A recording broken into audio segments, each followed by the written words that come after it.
अब हम डिस्कस करते हैं कि जो मेटलर्जी है यानी कि धातु का जो निष्कर्षण है, ये अकरेंस ऑफ मेटल किन किन प्रोसेस के द्वारा होता है। लेकिन क्लास 10th के सिलेबस में इलेक्ट्रोकेमिकल सीरीज़ के बेस पर ही समझाया गया है। लेकिन जब इसी की स्टडी आप क्लास 12th में करोगे तो वहाँ पर आप कंप्लीट एकदम एक्सट्रीम आप इंफॉर्मेशन गेन करेंगे। यहाँ पर हम इलेक्ट्रोकेमिकल सीरीज़ के बेस पर रिफाइनिंग को समझते हैं। प्यूरिफिकेशन के लिए यानी रिफाइनिंग के लिए, हिंदी में धातु के निष्कर्षण के लिए, हम धातुओं को 3 कैटेगरी में डिवाइड कर देते हैं।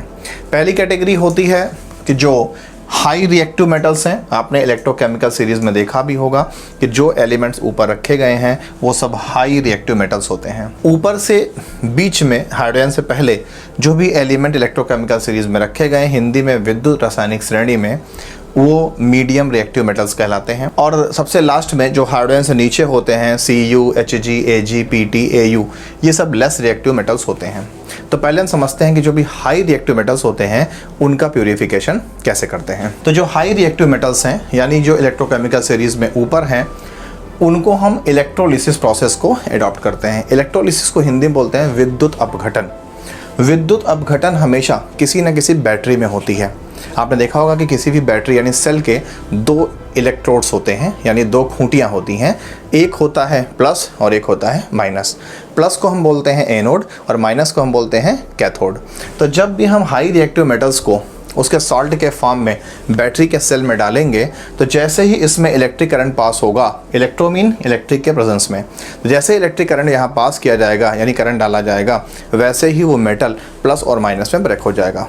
तो मेटल का जो पॉजिटिव हिस्सा है वो बैटरी के निगेटिव वाले इलेक्ट्रोड पर इकट्ठा हो जाएगा और जो मेटल्स का निगेटिव इम्प्योरिटी है, अशुद्धियाँ हैं, वो बैटरी के प्लस वाले हिस्से पर यानी एनोड पर इकट्ठी मिल जाएंगी। फिर डिस्कस करते हैं कि जो मीडियम रिएक्टिव मेटल्स होते हैं इनके रिफाइनिंग कैसे करते हैं। इसको ठीक से समझिएगा क्योंकि ये आपके क्लास 12 तक के लिए इम्पोर्टेंट है। तो मीडियम रिएक्टिव मेटल्स दो फॉर्म में पाए जाते हैं। एक पाया जाता है कार्बोनेट कंडीशन में। कार्बोनेट का मतलब अगर किसी भी मेटल के साथ CO3 अटैच है तो वो कार्बोनेट है। जैसे CaCO3 calcium carbonate, FeCO3 iron carbonate, इस तरह से। तो अगर कार्बोनेट कंडीशन में है तो हम उसका कैल्सिनेशन करेंगे। कैल्सिनेशन क्या होता है? हिंदी में बोलते हैं निस्तापन।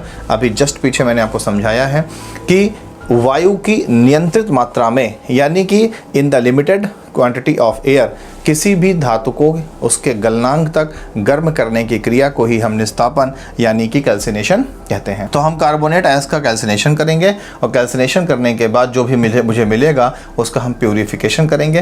प्यूरिफिकेशन का मतलब होता है साफ सफाई करना। अब अगर medium reactive metals sulphide form में है, सल्फाइड का मतलब अगर उसके साथ सल्फर मौजूद है, जैसे Cu2S copper sulphide, FeS iron sulphide, तो हम उसकी रोस्टिंग करते हैं। रोस्टिंग को भी मैंने पीछे समझा था, हिंदी में बोला था भर्जन क्रिया। यानी कि इसमें हम काम वही करते हैं कि हम ओर्स को यानी अयस्क को उसके गलनांक क्वथनांक तक हाई टेम्परेचर तक गर्म करते हैं, मगर एक्सेस ऑफ एयर में यानी वायु की ज़्यादा मात्रा में।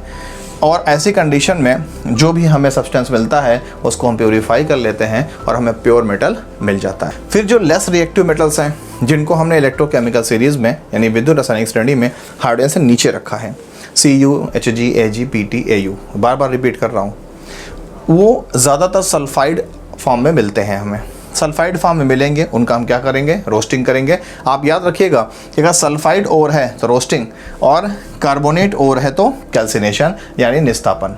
सल्फाइड के लिए भर्जन और कार्बोनेट के लिए निस्तापन। तो सल्फाइड ओर्स मिलेंगे, उनको हम रोस्टिंग यानी भर्जन करेंगे। भर्जन करने से वो शुद्ध मेटल में कन्वर्ट हो जाएंगे। अगर फिर भी कोई अशुद्धियाँ हैं तो उनका हम प्यूरिफिकेशन कर लेंगे और इस तरह से हमें प्योर मेटल मिल जाएगा। कहाँ से? किसी भी ओर यानी अयस्क से।